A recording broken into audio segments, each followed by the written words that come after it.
Amados, nós vamos começar, tá certo? A nossa aula. Observem aí o título, Deus Pai e a nossa vida de oração, tá certo? Vamos começar orando ao Senhor, já que vamos falar de oração. Tão importante, irmãos, baseado em Mateus capítulo 6, certo? Nós vamos estar meditando em partes daquela oração biblicamente chamada oração dominical, oração do Pai Nosso, a oração que o Senhor nos ensina como um modelo para as nossas vidas. Nosso Deus e amado Pai, continuamos, Senhor, servindo ao Senhor na Tua presença, agora, Pai, com essa lição na escola bíblica dominical. Pai amado, abençoa cada um dos meus irmãos e irmãs aqui. Abençoa aqueles, Pai, que saíram, foram para as suas casas. Nos ajuda, Senhor, a fazer aquilo que te agrada para a glória do Teu nome. Conduz essa aula, Senhor. Nos dá sabedoria em cada palavra, em cada colocação, Senhor. Abençoe o meu coração, a minha mente, como o coração e a mente de cada um dos meus irmãos aqui. Senhor, nos instrui tão somente na Tua palavra. Essa é a nossa oração, no nome de Jesus. Amém. Amados, está aí Deus Pai e a nossa vida de oração. Se os amados quiserem, é importante, abram suas Bíblias, Mateus capítulo 6. Eu peço para minha irmã, pode avançar 2 slides, por favor. Volta. Isso. Amados, o nosso objetivo aqui é falar do nosso relacionamento com Deus Pai através da oração. Os amados sabem que o primeiro trimestre foi sobre o Espírito Santo e esse segundo está sendo sobre a pessoa de Deus Pai, a primeira pessoa da Santíssima Trindade. E o nosso relacionamento hoje vai ser falado acerca da oração, tá certo? Pode passar, por favor. Irmãos, algumas verdades iniciais para a gente poder se ambientar nesse conteúdo. A primeira verdade, amados, é que o próprio Deus, o nosso Deus, o Deus Pai, é Ele que nos convida para termos uma relação filial com Ele. Ou seja, a nossa relação com o Pai é a relação de filhos e nós sabemos que somos por causa de Cristo, porque Deus provou o seu grande amor, um amor de tal dimensão, como diz João 3,16, e nós sabemos que por causa desse amor, nós somos filhos amados de Deus, adotados em Cristo Jesus.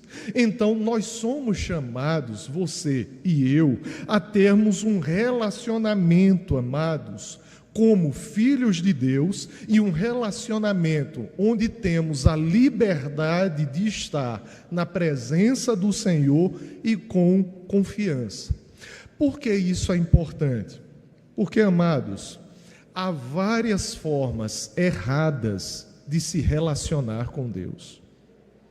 E é importante que você e eu saibamos que o nosso relacionamento com Deus, como filhos, começa em Cristo Jesus. Começa com aquilo que ele vai falar lá com Nicodemos, em João capítulo 3, com o nosso novo nascimento, o nascer da água e do Espírito. Por exemplo, na teologia deísta, vai se falar que o nosso Deus, ele é criador, mas ele é um criador como um relojoeiro, construiu o relógio, dá corda e deixa o relógio funcionando sozinho, como o mundo funcionando sozinho através das suas leis naturais. Nós não cremos que esse é o melhor relacionamento com Deus, porque há pessoas que se relacionam com Deus somente na relação criatura-criador. Deus é tão tremendo e gracioso que chama você e a mim a nos relacionarmos para além disso. É tanto que nós somos filhos e Ele nos chama em Cristo de amigos. Amigos. Somos criaturas, servos, filhos, amigos de Deus. E o nosso relacionamento para com o Senhor deve ser marcado por essa filiação amorosa, com liberdade, com confiança.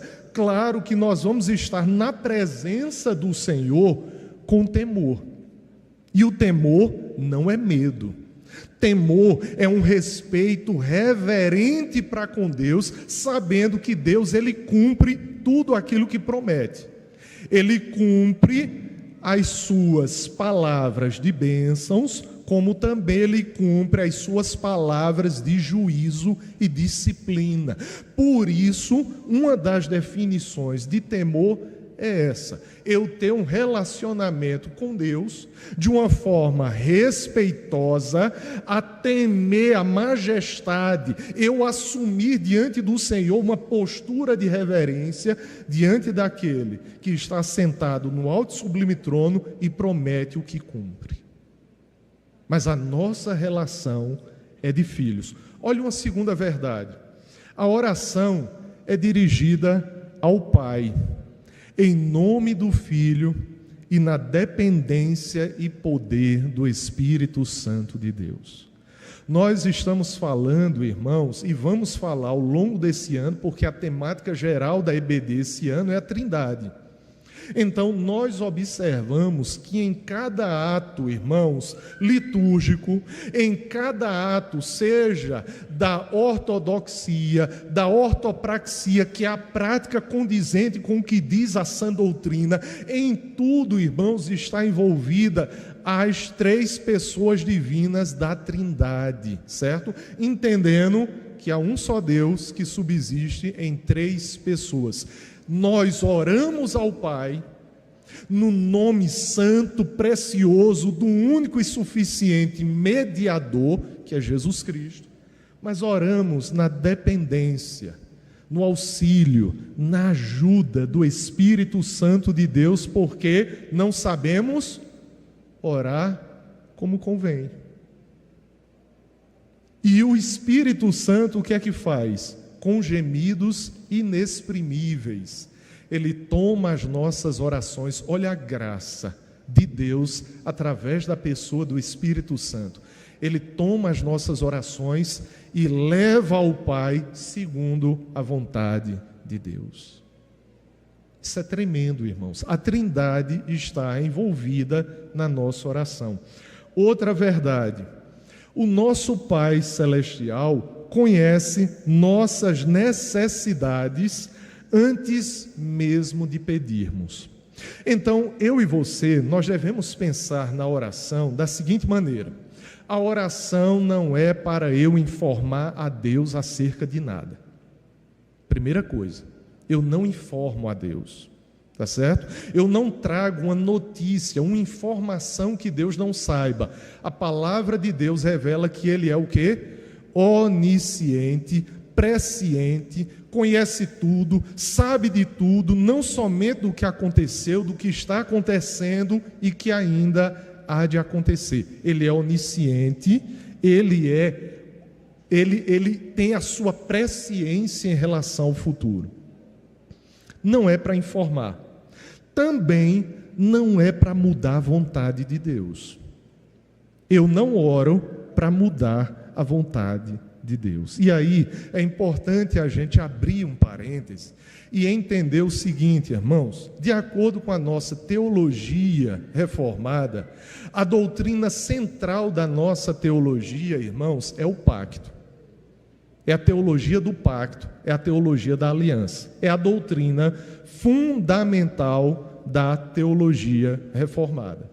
E nós sabemos, irmãos, que o Senhor, Ele vai estabelecer vários pactos, dentro de um grande pacto chamado Pacto da Redenção. Tá certo?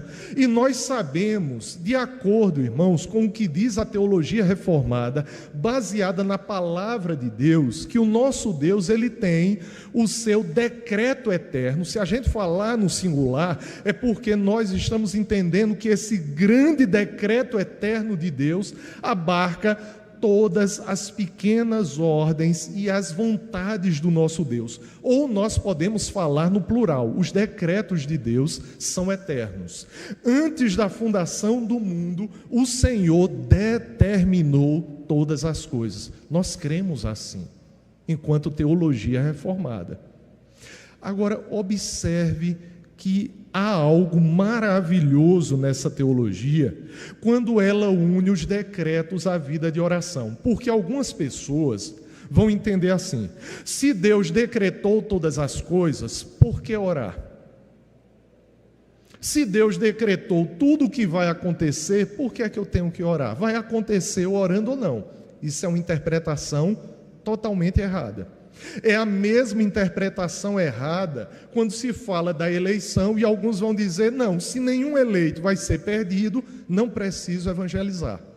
A nossa teologia diz: tanto precisamos orar quanto evangelizar, tanto uma coisa quanto outra. E isso tudo está dentro dos decretos eternos, imutáveis e soberanos do nosso Deus. Então, como associar oração e decreto?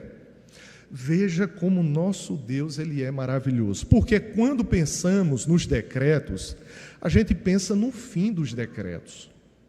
Mas a nossa teologia, ela nos lembra que nós devemos pensar que o nosso Deus, ele não somente decretou os fins, ele decretou os meios que serão realizados segundo a vontade de Deus, por intermédio da ação do povo de Deus, para que esses fins venham ser cumpridos. Então, observe, Deus decreta meios e fins. E aí o Senhor decretou todas as coisas, e como um dos meios, o nosso Deus decretou que Ele vai realizar grandes coisas, tremendas coisas, através da oração do seu povo. Então observe, Deus decretou a oração como um meio pelo qual Ele vai realizar muitas das suas vontades na história da humanidade e na vida do seu povo. Nós sabemos, irmãos, que Deus faz muito mais do que pedimos ou pensamos. Então, nós temos que entender que Deus vai fazer alguma coisa porque Ele decretou, independente desse meio chamado oração. Tá certo? Ele vai fazer algumas coisas mesmo sem oração, mas outras coisas o Senhor determinou: eu vou fazer através da oração do meu filho, da minha filha, do meu servo, da minha serva, do meu povo. Então observe, Deus decreta fins e meios. Há vários meios.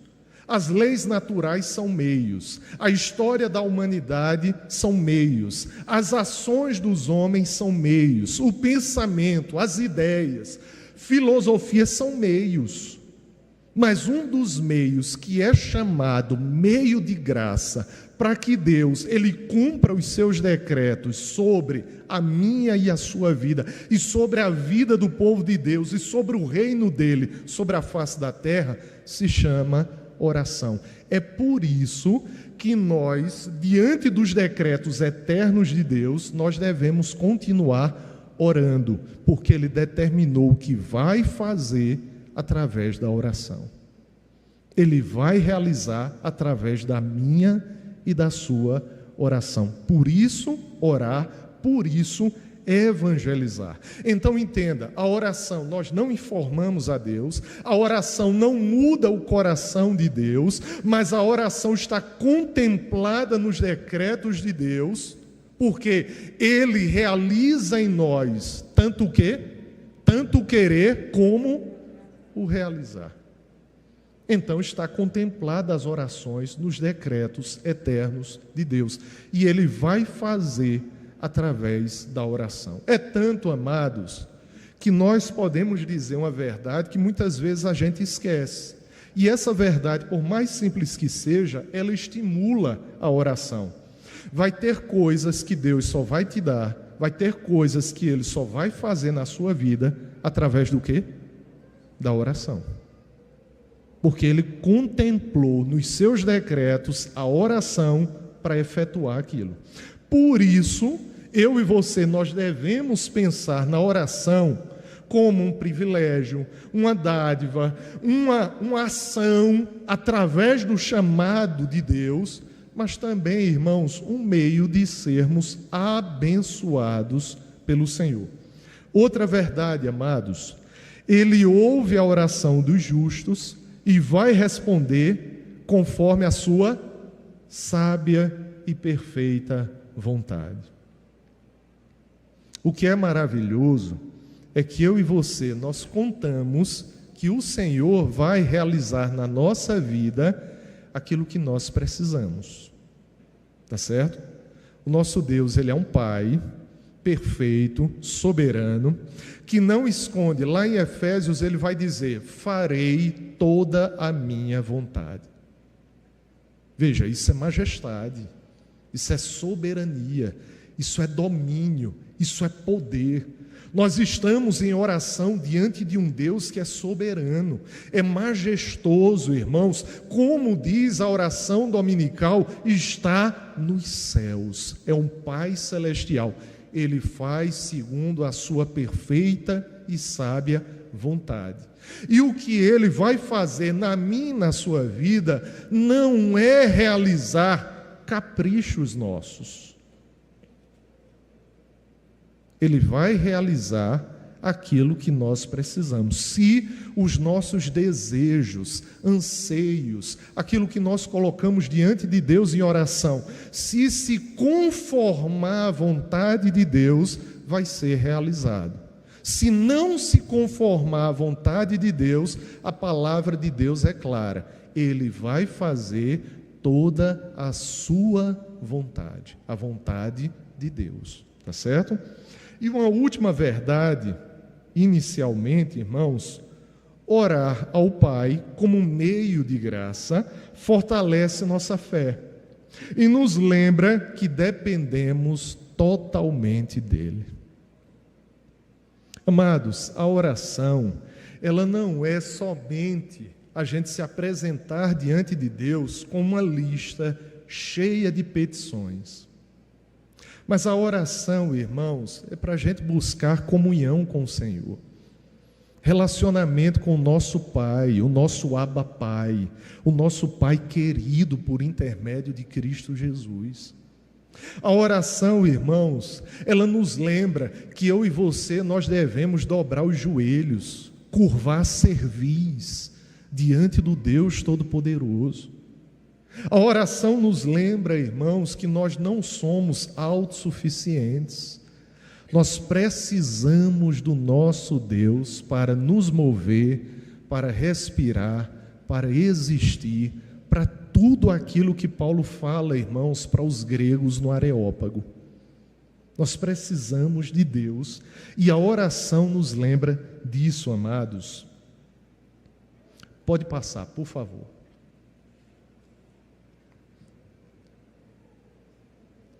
Queridos, continuando, veja aí o propósito, certo, dessa lição. Quem quiser todo o conteúdo da lição, amados, depois a gente pode enviar para o WhatsApp, tá certo? Não fica somente com os professores, é para toda a igreja.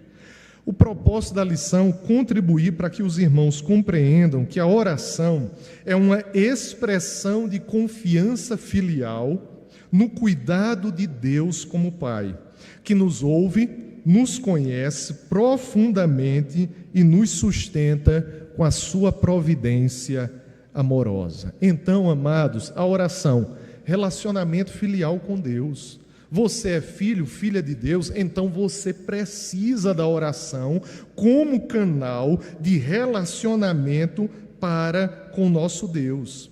Olha, 2 objetivos da lição. Compreender que a oração é um privilégio.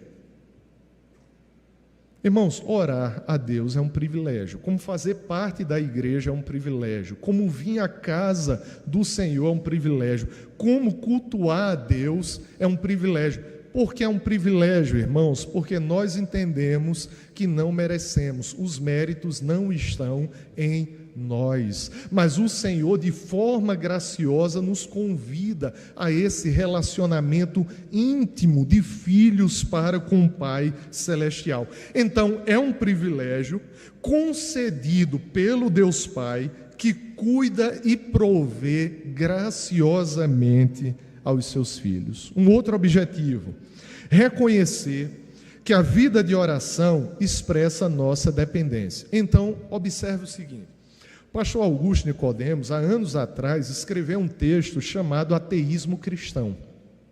Ateísmo cristão. Falando sobre o quê? Duas formas dos cristãos estarem vivendo. Vem no domingo à igreja, ao longo da semana, esquece de Deus. Vem ao domingo à igreja, cultua, adora, é crente, mostra-se piedoso, mas ao longo da semana, aonde a vida de fato acontece em termos de luta, batalha, provações, tentações, muitas vezes não estamos buscando a Deus em oração, a vontade de Deus para ser realizada nas nossas vidas. E aí ele vai chamar que essa falta de dependência ao longo da semana é como se fosse um ateísmo cristão. Lembramos de Deus no dia do Senhor, no domingo. No resto da semana, não nos apresentamos diante de Deus em oração, não pedimos para que seja feita a vontade dEle em nossa vida, assim na terra como no céu, não colocamos diante de Deus as nossas necessidades, e isso, irmãos, passa uma mensagem. E quando eu e você não nos dedicamos à oração, a mensagem que nós estamos passando, vinda do nosso enganoso coração, é: não dependo de Deus. Observe, um dos objetivos: reconhecer a oração como expressão da nossa dependência. Quem ora está dizendo, primeiramente, para si mesmo: eu dependo de Deus, eu dependo do Senhor, eu preciso do conselho dEle, eu preciso que a vontade dEle seja feita na minha vida, no meu trabalho, na minha família. Por isso, irmãos, a oração é reconhecimento de dependência, é reconhecimento de que confiamos a Deus, porque seria o quê? Enganar nós mesmos, a gente dobrar os joelhos, fechar os olhos, falar com Deus, se nós não confiamos em Deus. Então a oração é um indício de que confiamos em Deus, né? A palavra do nosso Senhor fala que é necessário a gente crer que o Senhor existe e que se torna galardoador dos que o buscam. É necessário a gente confiar em Deus e confiar que vamos ser o quê? Abençoados através da nossa vida de oração, do falar com o nosso Pai. Então, irmãos, é também comunhão. Observe a lição do nosso Senhor e Salvador Jesus Cristo. Aqui, enquanto o seu ministério encarnado, terreno, o que é que o Senhor faz? Irmãos, uma das coisas que o nosso Senhor Jesus Cristo mais fez foi orar. O que ele mais fez foi orar. Orar em grupo, orar com amigos, orar sozinho. Mostrando o que, irmãos? Dependência de Deus. Por quê? Porque, amados, o Senhor Jesus Cristo, Ele é Senhor e Salvador das nossas vidas. Ele tem um nome, como Paulo vai dizer em Filipenses 2, exaltado acima de todo o nome. Mas a relação de Deus Filho com Deus Pai é uma relação filial também. E Ele mostra no seu ministério terreno, através da sua vida de oração, a vida de oração de Jesus Cristo. Amados, Cristo que é Deus encarnado, buscando comunhão com o Pai que ficou na glória. Irmãos, isso é uma lição, um exemplo, um modelo para mim e para você. Se Cristo, que é Deus encarnado, o Deus homem, buscava comunhão com o Pai glorioso através da oração, eu e você, nós devemos buscar também, como sinal de que confiamos em Deus, cremos em Deus, somos totalmente dependentes de Deus. Pode passar, por favor.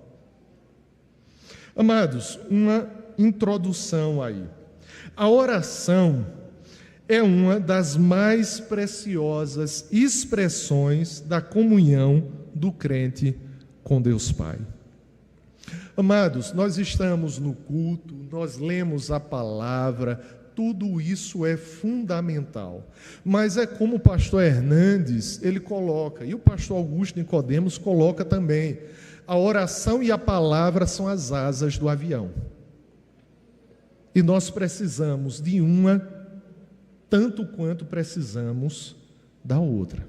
Então, irmãos, essa história de que o presbiteriano é sorveteriano porque não busca o Senhor, isso, irmãos, é uma visão errada de fora, mas que nós temos responsabilidades em relação a essa visão distorcida da gente.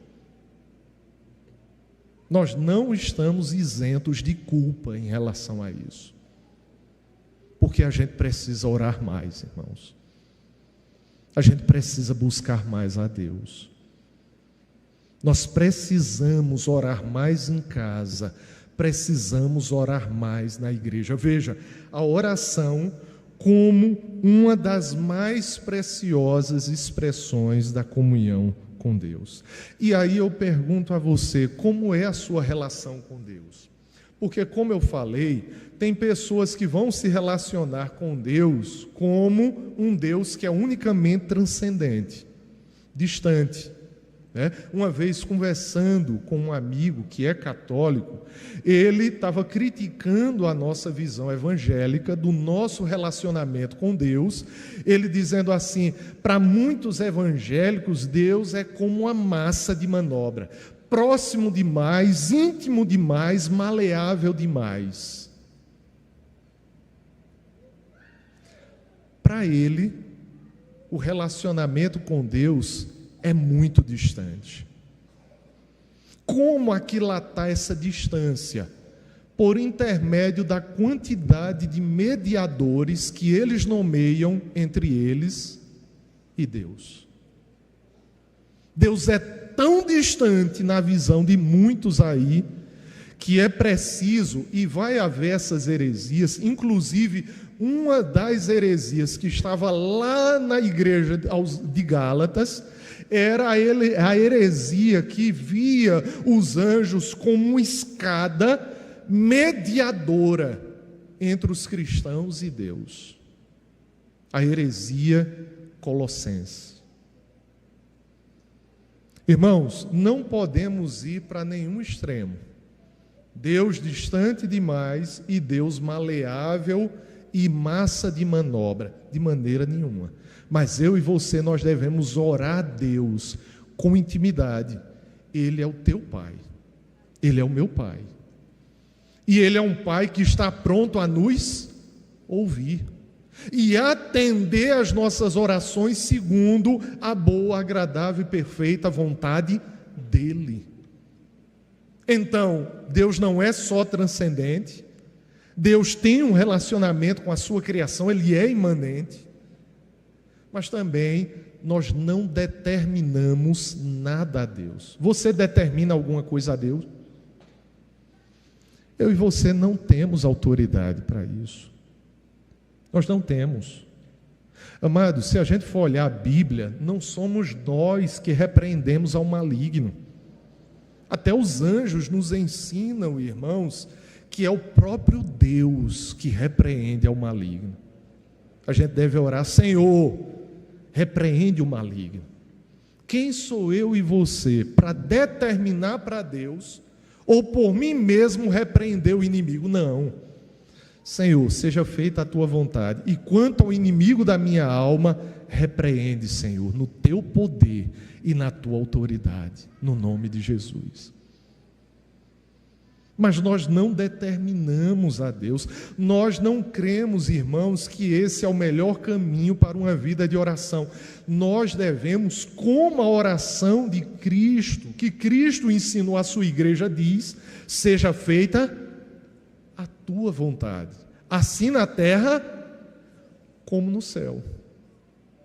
Esse é o caminho da submissão através da oração. Amados, Deus, ele se revelou como nosso Pai. Observe, uns vão dizer que Deus está distante demais, precisa de vários mediadores. Essa teologia está deformada, está errada, não é ortodoxa. Não é ortodoxa de maneira nenhuma. Por quê? Porque a palavra de Deus, olha o meu e o seu privilégio. Deus, o Todo-Poderoso, o Criador de todas as coisas, como é que ele se revela na Escritura, irmãos? Como nosso Pai. Pai, pastor, cuidador, protetor, vigilante, socorro bem presente. Irmãos, é a revelação do próprio Deus, que se revela a nós, seus filhos, adotados em Cristo Jesus. Por isso, quando orarmos, é Pai Celestial. Deus, meu Pai querido, meu Pai amado, meu Pai cuidador.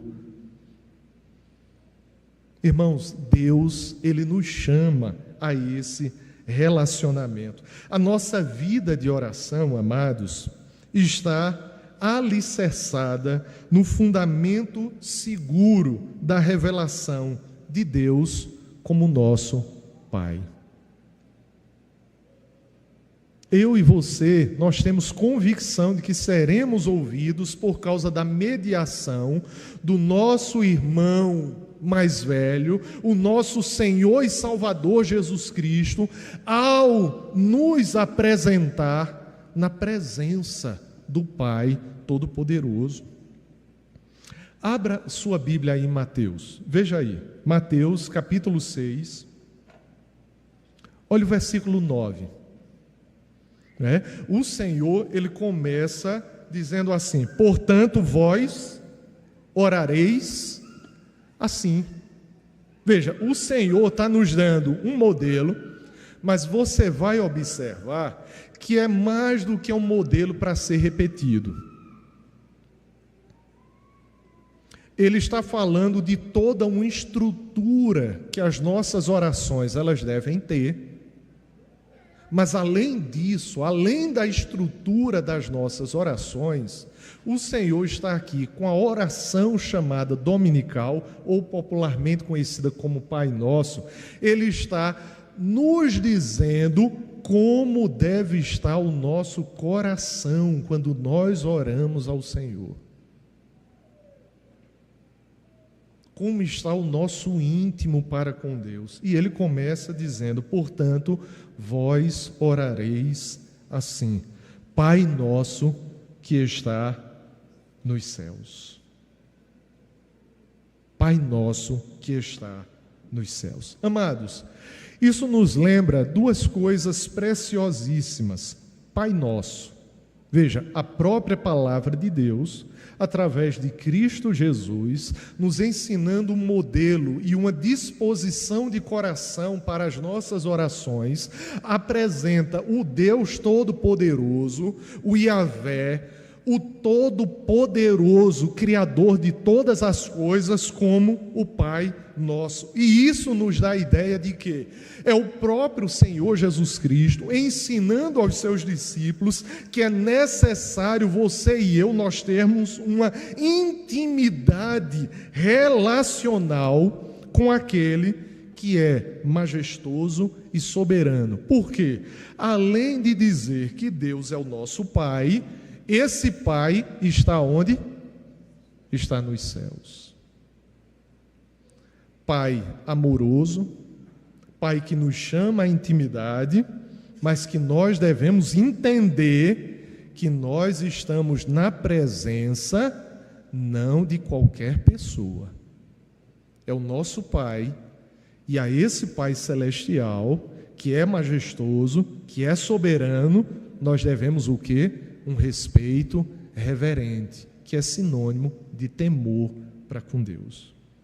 Irmãos, esse Pai, que é eterno e imutável, é Ele que está chamando você e a mim a termos uma vida de oração. E eu pergunto a você, como está a sua vida de oração?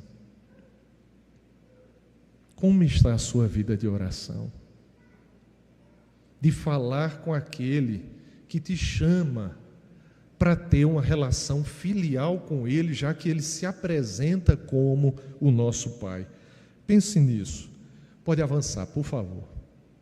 Amados, a oração dominical que está aí em Mateus, capítulo 6, do versículo 9 ao 15, é um modelo de como nós devemos orar ao Pai, tá certo? Veja, não é uma fórmula nos dada para repetição sem reflexão. Aí você pode perguntar, podemos repetir essa oração? Podemos.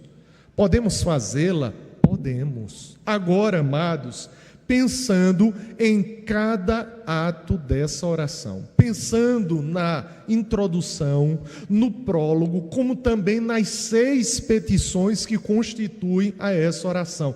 Irmãos, oração não é a repetição de vãs palavras, porque não vai ser isso que vai fazer o nosso Deus ouvir as nossas orações. Por isso, essa oração, ela pode ser reproduzida por você e por mim, mas sabendo o que estamos dizendo.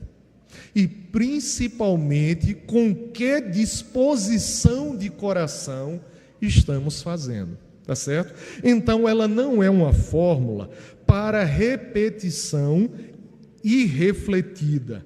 Mas, amados, é um padrão. É uma oração modelo, tá certo? Que revela o tipo de conteúdo que as nossas orações, elas precisam ter, começando a glorificar o nosso Deus, santificado seja o teu nome. Começando glorificando a Deus, mas também é uma oração que fala qual deve ser a atitude do nosso coração quando estivermos orando. E essa oração, amados, ela nos fala de várias atitudes do coração. Vou citar algumas. Nós devemos orar com reverência, com dependência, com humildade, confessando, suplicando e confiando no Deus que nós estamos dirigindo as nossas orações. Então, essa oração, ela nos ensina reverência, dependência, humildade, confessarmos os nossos pecados, suplicarmos e confiarmos em Deus, porque Ele é soberano, amados. Observe, cada petição dessa oração,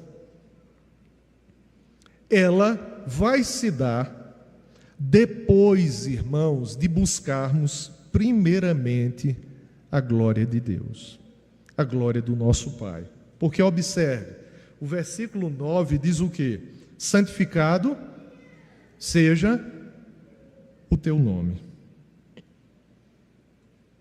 E observe, tudo o que vamos pedir como referência dessa oração, irmãos, nós vamos pedir submetendo nossos desejos à vontade soberana do Pai.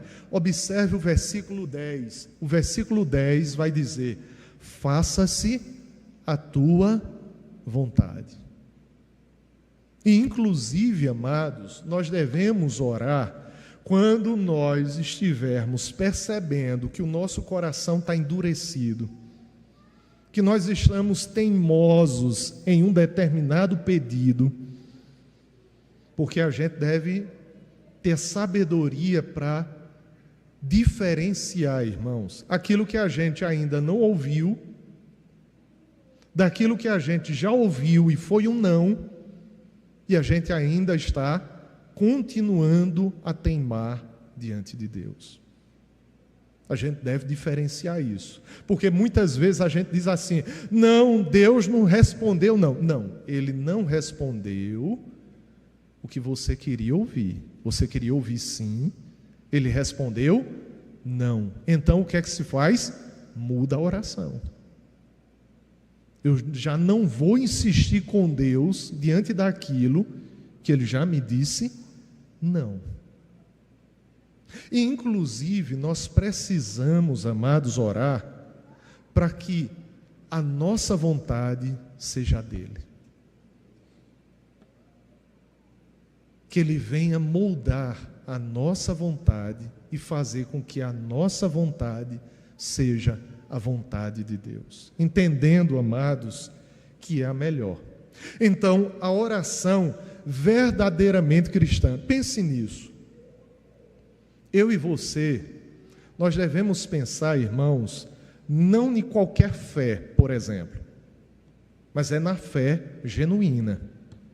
A fé, irmãos, que contribui para que as nossas orações sejam eficazes. Não vai ser qualquer fé que vai contribuir com as nossas orações. É a fé genuína, a fé salvadora, a fé bíblica, a fé dada por Deus como um dom, o dom da fé. Mas também, irmãos, não é qualquer oração que agrada a Deus. E você e eu, nós devemos ter isso em perspectiva. Não é qualquer oração. Por isso, nós estamos falando aqui da oração verdadeiramente, genuinamente cristã, que é a oração que submete as suas vontades à vontade de Deus. E que começa glorificando a Deus, reconhecendo que Ele é o nosso Pai majestoso, que estamos na presença daquele que está entronizado nas maiores alturas. E que nós devemos, como esse meio de graça, buscarmos relacionamento com esse Pai tremendo e todo-poderoso. Por isso eu falo aqui, amados, da oração verdadeiramente cristã. Eu estou falando da oração cristã baseada nesse texto da palavra. A oração verdadeiramente cristã, ela é profundamente teocêntrica. Nós já vimos isso. É dirigida ao Pai no poder, na mediação do Filho, no poder e na dependência do Espírito Santo. Mas ela é teocêntrica também, porque ela não deve girar em torno dos meus desejos. Ela é teocêntrica porque ela deve girar em torno do Deus Pai Todo-Poderoso, que com sua graça me permitiu acesso a Ele através da oração, e que a vontade dEle seja cumprida na minha e na sua vida. Ela é teocêntrica também nesse sentido. Pode passar, por favor. Então, observe. Pela perspectiva, amados, da teologia reformada, a nossa vida de oração não está à parte dos decretos de Deus, tá certo? A oração, eu e você, nós já sabemos que não é uma tentativa humana de mudar os planos de Deus. Ninguém muda os planos de Deus. Os planos de Deus são imutáveis como Ele é imutável. Os planos de Deus são eternos como Ele é eterno. Tudo o que o Senhor faz reflete os seus atributos ou as suas perfeições na pessoa divina do Deus Todo-Poderoso. Então, nós não somos capazes de mudar os planos. Aí, quando você observa Moisés orando, e a Escritura Sagrada mudando, dando a impressão de que Deus mudou a opinião, o pensamento e a atitude de Deus, vou destruir esse povo. Aí vem a intercessão, Deus não destrói. Irmãos, o não destruir já estava contemplado nos decretos de Deus. E ali o texto, irmãos, ele está colocado de uma forma escriturística, falando acerca da importância da nossa oração e como Deus leva em conta as nossas orações. Mas Deus não muda de opinião. Deus, ele não se arrepende como se tivesse feito algo de errado. É a linguagem, irmãos, é a linguagem de acomodação para se adaptar, irmãos, à nossa mentalidade, o nosso raciocínio que é pequeno, que é falho, que é imperfeito, que não é divino e ainda foi contaminado pelo pecado. Imagine, o nosso pensamento não é o mesmo que os pensamentos de Deus. Deus já falou por intermédio do profeta Isaías: os meus pensamentos são maiores que o de vocês, os meus caminhos são mais elevados do que o de vocês. Então, irmãos, não temos a mínima possibilidade de pensar como Deus. Pensamos a partir de Deus, a partir da revelação da Escritura Sagrada. Mas, amados, não tem como eu e você compreendermos as verdades profundas, eternas, largas, compridas, altas, profundas de Deus, irmãos, se Ele não se acomodar à minha e à sua capacidade cognitiva. A minha e a sua capacidade cognitiva é de criaturas, seres humanos. A de Deus é de um ser divino que sabe todas as coisas. Mas a gente ainda tem um prejuízo, que é o prejuízo do quê? Do pecado, os chamados efeitos noéticos do pecado. O pecado afetou tudo em você e em mim. Afetou o nosso corpo, nossos sentimentos, emoções, reações, ações, inclusive a nossa capacidade de pensamento, raciocínio. A nossa cognição não é igual à de Adão antes da queda.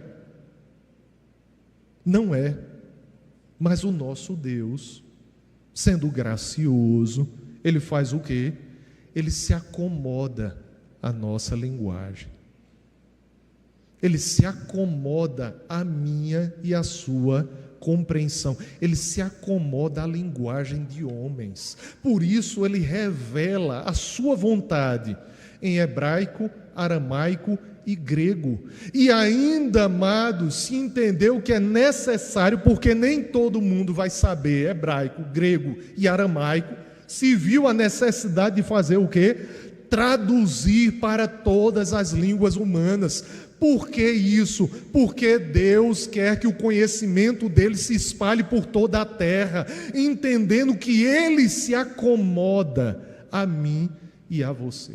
E é por isso, amados, que a oração é tão fundamental, porque esse meio de graça vai fazer com que a sua e a minha mente limitada venha aos poucos compreender os planos de Deus para mim e para a sua vida. Venha aos poucos compreender tanto a verdade dele revelada na Escritura, quanto a verdade oculta que se cumpre passo a passo na nossa vida e que a gente só tem acesso a ela, só é informado acerca dela quando a vontade de Deus está sendo realizada na nossa vida. Olha a importância, amados, da oração quanto a tudo isso. Então, observe, a oração não é uma tentativa de mudar os planos de Deus, mas é um meio que o próprio Deus estabeleceu para cumprir a sua vontade nas nossas vidas. Então, para que orar? Como eu falei, amados, não é para informar a Deus de algo que Ele não saiba. Abra sua Bíblia, por favor, no Salmo 139, do verso 1 ao verso 4. Salmo 139, do verso 1 ao 4. O título é Deus onisciente e onipotente. E Deus, ele se revela nesse salmo como aquele que é onisciente, onipotente, onipresente. E aí ele começa revelando o que, amados? A sua onisciência. Por isso a oração não informa a Deus de nada. Tá certo? Só para a gente vai concluir isso aqui. A oração, irmãos, a gente conta o que está acontecendo com a gente. E a gente conta a Deus não para informá-lo, mas para ter comunhão com Ele. E para que Deus já trabalhe no nosso coração, nos dando graça, nos dando alívio, nos dando conforto e mudando a nossa vontade ou conformando a nossa vontade a dele. Observe o que diz, Salmo 139, do verso 1 ao 4. Senhor, tu me sondas e me conheces. Ou seja, você ora a um Deus que Ele já conhece você e Ele sabe o que você vai dizer antes que as suas palavras sejam expressadas verbalmente. Sabes quando me assento e quando me... Ou seja, Ele sabe o que aconteceu no teu trabalho. Ele sabe o que está acontecendo na tua família.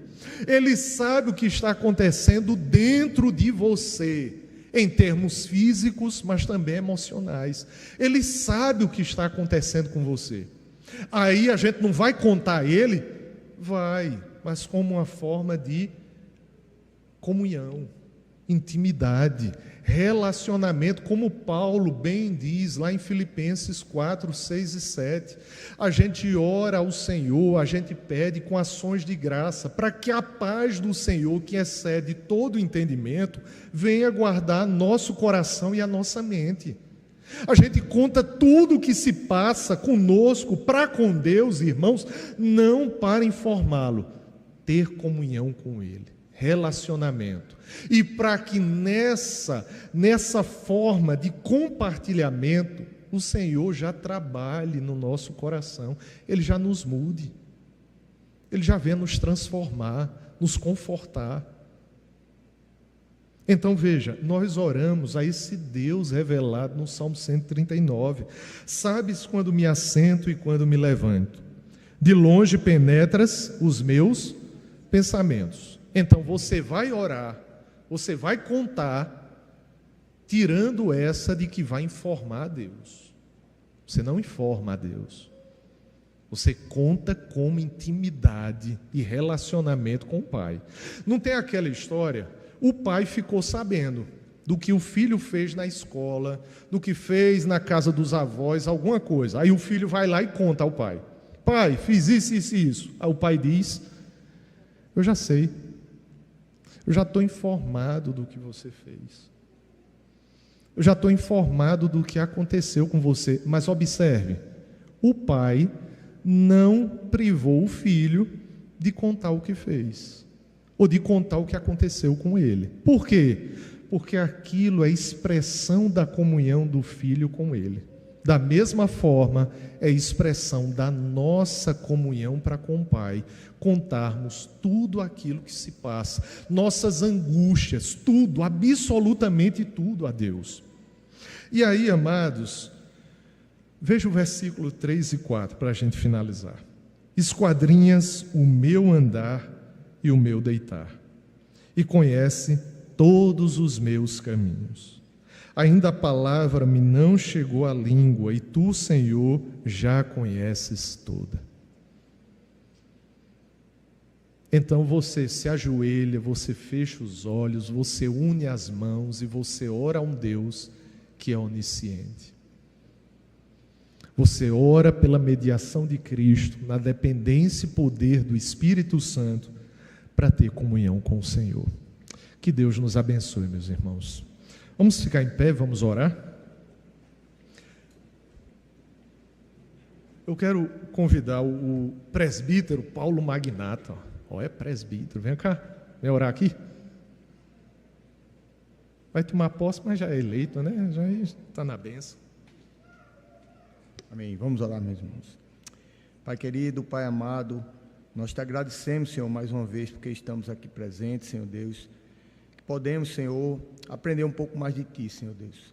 Queremos colocar, Senhor, toda essa lição que aprendemos sobre a oração, Senhor, quão importante é, Pai. Nós possamos, Senhor, nos derramar, Senhor, diante de Ti, possamos, Senhor, ter a total dependência, Senhor, como aprendemos aqui, Senhor. Que o Senhor possa sondar os nossos corações, Pai. Que que o Senhor possa cuidar, Senhor, e transformar verdadeiramente, Senhor. O Senhor possa estar tirando aquilo que não te agrada, Senhor, e nos transforma, Senhor, através da oração. Queremos colocar, Senhor, a vida do pastor Fábio, Pai, que prepara esses estudos, está à frente da EBD, Pai. Continua trabalhando na sua vida também, Pai, para que ele possa passar esses ensinamentos, Senhor, para todos nós. Cuida de nós, Senhor Deus, nos abençoa nessa manhã, Senhor, e nos prepara para ter o culto logo mais à noite, Senhor. É o que pedimos nessa manhã, em nome do teu Filho amado Jesus. Amém. Deus abençoe, queridos. Vão em paz.